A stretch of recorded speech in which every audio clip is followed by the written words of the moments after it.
ایک شخص اندھیری رات میں فجر کی نماز پڑھنے کے لیے گھر سے نکلا۔ اندھیرے کی وجہ سے اسے ٹھوکر لگ گئی اور وہ منہ کے بل کیچڑ میں گر گیا۔ کیچڑ سے اٹھ کر وہ گھر واپس آیا اور لباس تبدیل کر کے دوبارہ مسجد کی طرف چل دیا۔ ابھی چند قدم ہی چلا تھا کہ دوبارہ اسے ٹھوکر لگ گئی اور وہ دوبارہ کیچڑ میں گر گیا۔ کیچڑ سے اٹھ کر وہ پھر دوبارہ اپنے گھر گیا، لباس بدلا اور مسجد جانے کے لیے دوبارہ گھر سے نکلا۔ جیسے ہی وہ اپنے گھر سے باہر نکلا تو اس کے دروازے پر اسے ایک شخص ملا جو اپنے ہاتھ میں روشن چراغ تھامے ہوئے تھا۔ چراغ والا شخص چپ چاپ نمازی کے آگے مسجد کی طرف چل دیا۔ اس مرتبہ چراغ کی روشنی میں نمازی کو مسجد پہنچنے میں کسی دشواری کا سامنا نہیں کرنا پڑا۔ وہ خیریت سے مسجد پہنچ گیا۔ مسجد کے دروازے پر پہنچ کر چراغ والا شخص رک گیا۔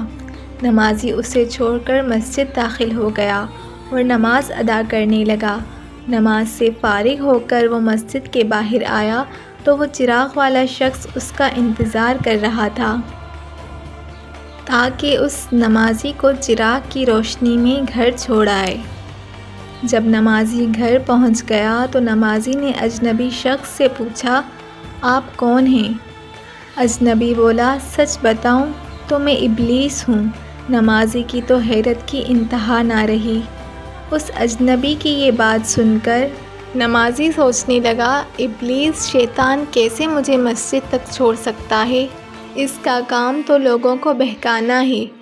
تو اس شخص نے بڑی حیرت کے ساتھ ابلیس سے پوچھا، تجھے تو میری نماز رہ جانے پہ خوش ہونا چاہیے تھا، مگر تم تو چراغ کی روشنی میں مجھے مسجد تک چھوڑنے آئے۔ ابلیس نے جواب دیا کہ جب تمہیں پہلی ٹھوکر لگی اور تم لباس تبدیل کر کے مسجد کی طرف پلٹے تو اللہ تعالیٰ نے تیرے سارے گناہ معاف فرما دیے۔ جب تمہیں دوسری ٹھوکر لگی تو اللہ تعالیٰ نے تمہارے پورے خاندان کو بخش دیا۔ جس پر مجھے فکر ہوئی کہ اگر اب تمہیں ٹھوکر لگی تو اللہ تعالیٰ کہیں تمہارے اس عمل کی بدولت تمہارے سارے گاؤں کی نہ مغفرت فرما دے۔